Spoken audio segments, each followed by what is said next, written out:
Hi friends, welcome to ತನುಸ್ವಾಮಿ ಅಡುಗೆ. ಇವತ್ತಿನ ದಿನ ಒಂದು ಸೂಪರ್ ಟೇಸ್ಟಿ ಆಗಿರುವಂಥ ಸೌತ್ ಇಂಡಿಯನ್ ಸ್ಪೆಷಲ್ ಬ್ರೇಕ್ಫಾಸ್ಟ್ ಮಾಡೋದು ತೋರಿಸ್ತಾ ಇದ್ದೀನಿ. ಬನ್ನಿ ಹೇಗೆ ಮಾಡೋದು ಅಂತ ನೋಡೋಣ. ಇಲ್ಲಿ ನಾನು ಒಂದು ಕುಕ್ಕರ್ಗೆ ಒಂದು 1/4 ಲೀಟರ್ ಆಗೋಷ್ಟು ನೀರನ್ನು ಸೇರಿಸ್ಕೊಂಡಿದ್ದೀನಿ. ಕ್ಯಾರೆಟ್, ಬೀನ್ಸ್ ಹಾಗೆ ಹಸಿ ಬಟಾಣಿಯನ್ನು ಕೂಡ ಕಟ್ ಮಾಡಿಕೊಂಡು ಇಟ್ಕೊಂಡಿದ್ದೀನಿ, ಅದನ್ನು ಸೇರಿಸ್ಕೊಳ್ತಾ ಇದ್ದೀನಿ. ಹಾಗೆ ಒಂದು ಚಿಕ್ಕ ಗಾತ್ರದ ಆಲೂಗೆಡ್ಡೆ ಕೂಡ ಹಾಕ್ಕೊಂಡಿದ್ದೀನಿ. ಹಾಗೆಯೇ ಇಲ್ಲಿ ತೊಗರಿ ಬೇಳೆಯನ್ನು ಹಾಕ್ಕೊಳ್ತಾ ಇದ್ದೀನಿ, ಒಂದು 2 ಸ್ಪೂನ್ ಆಗೋಷ್ಟು. ಇವಾಗ ಅನ್ನ ಹಾಕುವಂಥ ಸೌಟ್ ಇರುತ್ತಲ್ಲ, ಅದರಿಂದ ಒಂದು 2 ಸೌಟ್ ಹಾಕುವಷ್ಟು ತೊಗರಿ ಬೇಳೆ ಹಾಕ್ಕೊಂಡಿದ್ದೀನಿ. ಅಥವಾ ನೀವು 1 ಕಪ್ ಆಗೋಷ್ಟು ತೊಗರಿ ಬೇಳೆನ ಹಾಕೋಬೋದು. ಇದ್ರ ಜೊತೆಗೆ ನೋಡಿ ಒಂದು 2 ಸೌಟ್ ಆಗುವಷ್ಟು ಅಕ್ಕಿಯನ್ನು ಕೂಡ ನಾನಿಲ್ಲಿ ಸೇರಿಸ್ಕೊಂಡಿದ್ದೀನಿ. ಇದನ್ನು ಚೆನ್ನಾಗಿ ವಾಶ್ ಮಾಡ್ಕೊಳ್ಳಿ. ತರಕಾರಿ ಆಗಲಿ ಅಕ್ಕಿ ಬೇಳೆ ಆಗಲಿ ಚೆನ್ನಾಗಿ ವಾಶ್ ಮಾಡಿಕೊಂಡು ಆ ನೀರನ್ನು ತೆಗೆದು ಬೇರೆ ನೀರನ್ನು ಸೇರಿಸ್ಕೊಳ್ಬೇಕಾಗತ್ತೆ.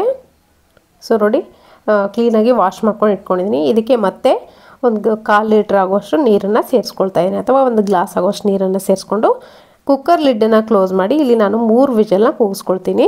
ಇಲ್ಲಿ ನಾನು ಒಂದು ಮಿಕ್ಸಿಂಗ್ ಬೌಲ್ಗೆ ಹುಣಸೆ ಹಣ್ಣನ್ನು ಹಾಕ್ಕೊಂಡು ನೀರಲ್ಲಿ ಹಾಕ್ಕೊಂಡು ನೆನೆಸಿಟ್ಕೊಳ್ತಾ ಇದ್ದೀನಿ 1 ಕಪ್ ಆಗೋಷ್ಟು ನೀರಿಗೆ.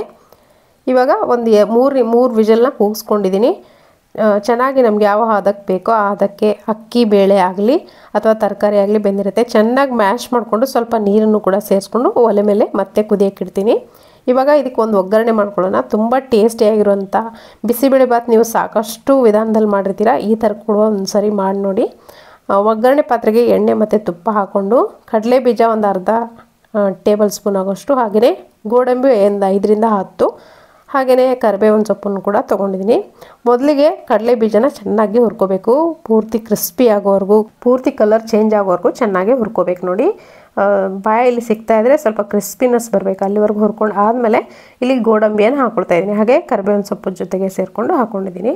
ಯಾಕಂದರೆ ಗೋಡಂಬಿ ಬೇಯಲಿಕ್ಕೆ ಜಾಸ್ತಿ ಸಮಯ ತೊಗೊಳ್ಳಲ್ಲ. ನೀವು ಮೊದಲೇ ಕಡಲೆ ಬೀಜದ ಜೊತೆಗೇ ಗೋಡಂಬಿ ಹಾಕಿಬಿಟ್ರೆ ಸೀದೋಗುತ್ತೆ ಗೋಡಂಬಿ. ಹಾಗಾಗಿ ಸ್ವಲ್ಪ ಹೊತ್ತು ಫ್ರೈ ಮಾಡಾದಮೇಲೆ ಹಾಕ್ಕೊಂಡು ಸ್ವಲ್ಪ ಹೊತ್ತು ಹುರ್ಕೊಂಡು ಆದಮೇಲೆ ನೋಡಿ, ಇಲ್ಲಿ ಬಿಸಿಬೇಳೆ ಬಾತ್ ಪೌಡ್ರನ್ನು ನಾನಿಲ್ಲಿ ಒಂದು 2 ಟೇಬಲ್ ಸ್ಪೂನ್ ಆಗೋಷ್ಟು ತೊಗೊಂಡಿದ್ದೀನಿ. ನಾರ್ಮಲ್ ನಿಮಗೆ ಹೊರಗಡೆ ಸಿಗುತ್ತಲ್ಲ MTRದು, ಅದನ್ನೇ ಬಳಸ್ತಾ ಇದ್ದೀನಿ. ತುಂಬ ಚೆನ್ನಾಗಿರುತ್ತೆ ಇದು. 1 ಪ್ಯಾಕೆಟ್ ತಂದರೆ ಒಂದು 4ರಿಂದ 5 ಬಾರಿ ನಿಮ್ಮ ಬಿಸಿಬೇಳೆ ಬಾತು ಒಂದು 3 ಪ್ಲೇಟ್ ಆಗೋಷ್ಟು ನೀವು ಮಾಡ್ಕೋಬೋದು. ತುಂಬ ಚೆನ್ನಾಗಿರುತ್ತೆ ಟೇಸ್ಟ್ ಅಂತೂ.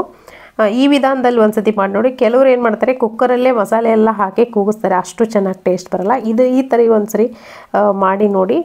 ಇದಕ್ಕೆ ನೋಡಿ ಅಚ್ಕಾರದ ಪುಡಿ ಹಾಕ್ಕೊಳ್ತಾ ಇದ್ದೀನಿ, ಖಾರಕ್ಕೆ ಎಷ್ಟು ಬೇಕಷ್ಟು. ನೀವು ಖಾರ ತಿನ್ನೋರಾಗಿದ್ರೆ ಸ್ವಲ್ಪ ಜಾಸ್ತಿ ಹಾಕೋಬೇಕಾಗತ್ತೆ. ಇಲ್ಲಾಂದರೆ ಅಷ್ಟೇ ಸಾಕು, ಮಸಾಲದಲ್ಲಿರುವಂಥ ಖಾರನೇ ಸಾಕು. ಅರಿಶಿನ ಕೂಡ ಹಾಕ್ಕೊಂಡಿದ್ದೀನಿ ಒಗ್ಗರಣೆಗೆ. ಇದೆಲ್ಲದನ್ನು ನೋಡಿ ಚೆನ್ನಾಗಿ ಮಿಕ್ಸ್ ಮಾಡಾದಮೇಲೆ ಈ ಕುದಿತಿರೋಂಥ ಬೇಳೆ ತರಕಾರಿ ಏನಿದೆ ನೋಡಿ, ಅಕ್ಕಿ, ಅದೆಲ್ಲದಕ್ಕೂ ಹಾಕ್ಕೊಳ್ತಾ ಇದ್ದೀನಿ. ಮ್ಯಾಶ್ ಮಾಡಿ ಇಟ್ಕೊಂಡಿದ್ದೀನಿ. ನೀವು ಬೇಕಿದ್ರೆ ಮ್ಯಾಶ್ ಮಾಡ್ಕೋಬೋದು, ಇಲ್ಲಾಂದರೆ ನಿಮಗೆ ರೈಸು ಹಾಗೆ ಕಾಣಿಸ್ಬೇಕು ಅನ್ನೋದಾದರೆ ಹಾಗೆ ನೀವು ಜಸ್ಟ್ ಮಿಕ್ಸ್ ಮಾಡ್ಕೋಬೋದು ಅಷ್ಟೇ. ನನಗಿಲ್ಲಿ ಇದೇ ಥರ ಇಷ್ಟ ಆಗುತ್ತೆ ನಮ್ಮ ಮನೇಲೆಲ್ಲರಿಗೂ, ಹಾಗಾಗಿ ಸ್ವಲ್ಪ ನಾನು ಮಿಕ್ಸ್ ಮಾಡ್ಕೊಂಡಿದ್ದೀನಿ. ಇವಾಗ ಮಸಾಲೆ ಒಗ್ಗರಣೆ ಮಾಡಿದ್ದೀವಿ, ಅದನ್ನು ಸೇರಿಸ್ಕೊಂಡು ಚೆನ್ನಾಗಿ ಮಿಕ್ಸ್ ಮಾಡ್ಕೋಬೇಕು. ನೋಡ್ತಿರ್ಬೋದು, ಚೆನ್ನಾಗಿ ಮಿಕ್ಸ್ ಮಾಡ್ದಂಗೆ ಪೂರ್ತಿ ಮಸಾಲೆ ಹಿಡ್ಕೊಳುತ್ತೆ ಬಿಸಿಬೇಳೆ ಬಾತ್ಗೆ. ನೋಡಿ, ಉಪ್ಪನ್ನ ರುಚಿಗೆ ಎಷ್ಟು ಬೇಕಷ್ಟು ನೋಡಿಕೊಂಡು ಹಾಕ್ಕೊಂಡಿದ್ದೀನಿ ನಾನು. ಬೇಳೆ ಬೇಯೋವಾಗಲೇ ನಾನು ಸ್ವಲ್ಪ ಹಾಕ್ಕೊಂಡಿದ್ದೆ. ಇವಾಗ ಕರೆಕ್ಟಾಗಿದೆ ಟೇಸ್ಟು, ಅದಕ್ಕಾಗಿ ಇವಾಗ ಹಾಕ್ಕೊಳ್ತಾ ಇಲ್ಲ. ಸೊ ನೋಡಿ, ಚೆನ್ನಾಗಿ ಮಿಕ್ಸ್ ಮಾಡ್ಕೊಂಡು ಆದಮೇಲೆ ಒಂದು 2 ಕುದಿ ಕುದಿಸಿದ್ರೆ ಸಾಕು, ಜಾಸ್ತಿ ಕುದಿಸೋ ಆಗುತ್ತೆ ಇಲ್ಲ. ಯಾಕಂದರೆ ಗಟ್ಟಿ ಆಗ್ತಾ ಬರುತ್ತೆ. ನಿಮ್ಗೆ ಎಷ್ಟು ತೆಳು ಬೇಕೋ ಸ್ವಲ್ಪ ತೆಳು ಜಾಸ್ತಿನೇ ಮಾಡ್ಕೊಳ್ಳಿ, ತಣ್ಣಗಾದ್ಮೇಲೆ ಗಟ್ಟಿ ಆಗುತ್ತೆ. ಹಾಗಾಗಿ ಕೊನೆಯದಾಗಿ ಸ್ವಲ್ಪ ಕೊತ್ತಂಬರಿ ಸೊಪ್ಪನ್ನು ಕೂಡ ಸೇರಿಸ್ಕೊತಾ ಇದ್ದೀನಿ. ಕೊತ್ತಂಬರಿ ಸೊಪ್ಪು ಆಪ್ಷನಲ್, ಬೇಕಿದ್ರೆ ಹಾಕ್ಕೋಬೋದು, ಇಲ್ಲಾಂದರೆ ಸ್ಕಿಪ್ ಕೂಡ ಮಾಡ್ಕೋಬೋದು. ಹಾಕಿದ್ರೆ ಚೆನ್ನಾಗಿರುತ್ತೆ ಫ್ಲೇವರು. ಚೆನ್ನಾಗಿ ಮಿಕ್ಸ್ ಮಾಡ್ಕೊಂಡಾದ್ಮೇಲೆ ಈ ಕನ್ಸಿಸ್ಟೆನ್ಸಿಲಿ ಇರಬೇಕು. ಇವಾಗ ರುಚಿಯಾಗಿ ಬಿಸಿಯಾಗಿ ಸರ್ವ್ ಮಾಡ್ಕೊಳ್ತಾ ಇದ್ದೀನಿ ಬಿಸಿಬೇಳೆ ಬಾತು. ಮಾರ್ನಿಂಗ್ ಬ್ರೇಕ್ಫಾಸ್ಟ್ಗೆ ಮಾಡಿಸಿದಂಥ ರೆಸಿಪಿ ಅಂತ ಹೇಳ್ಬೋದು. ಖಂಡಿತ ನೀವು ಕೂಡ ಇದೇ ವಿಧಾನದಲ್ಲಿ ನೀವು ಕೂಡ ಮನೇಲಿ ಮಾಡಿ ನೋಡಿ, ತುಂಬ ಇಷ್ಟ ಆಗುತ್ತೆ. ಖಾರ ಬೂಂದಿ ಜೊತೆಗೆ ಅಥವಾ ಮೊಸರು ಬಜ್ಜಿ ಜೊತೆಗೆ ಇದು ತುಂಬಾ ಟೇಸ್ಟಿಯಾಗಿ ಇರುವಂಥ ಒಂದು ಬ್ರೇಕ್ಫಾಸ್ಟ್ ಅಂತ ಹೇಳ್ಬೋದು. ಸೌತ್ ಇಂಡಿಯನ್ ಬ್ರೇಕ್ಫಾಸ್ಟ್ಗಳಲ್ಲಿ ಇದೊಂದು ವಿಶೇಷವಾಗಿರುವಂಥ ಬ್ರೇಕ್ಫಾಸ್ಟ್ ಅಂತ ಹೇಳ್ಬೋದು. ಬಿಸಿಬೇಳೆ ಬಾತ್ ತುಂಬಾ ಚೆನ್ನಾಗಿರುತ್ತೆ, ಎವರ್ ಗ್ರೀನ್ ಅಂತ ಹೇಳ್ಬೋದು. ಯಾರಿಗೂ ಕೂಡ ಬೇಜಾರಾಗಲ್ಲ ಪದೇ ಪದೇ ತಿಂದರೂ ಕೂಡ. ಇವಾಗ ರುಚಿಯಾದಂಥ ಬಿಸಿಬೇಳೆ ಬಾತ್ ಬಿಸಿಯಾಗಿ ಸರ್ವ್ ಮಾಡ್ಕೊಂಡಿದ್ದೀನಿ. ಈ ರೆಸಿಪಿ ಇಷ್ಟ ಆಗಿದ್ರೆ ಲೈಕ್ ಮಾಡಿ, ಶೇರ್ ಮಾಡಿ. ಮತ್ತೆ ಸಿಗ್ತೀನಿ ಮತ್ತೊಂದು ರೆಸಿಪಿಯೊಂದಿಗೆ. Thank you.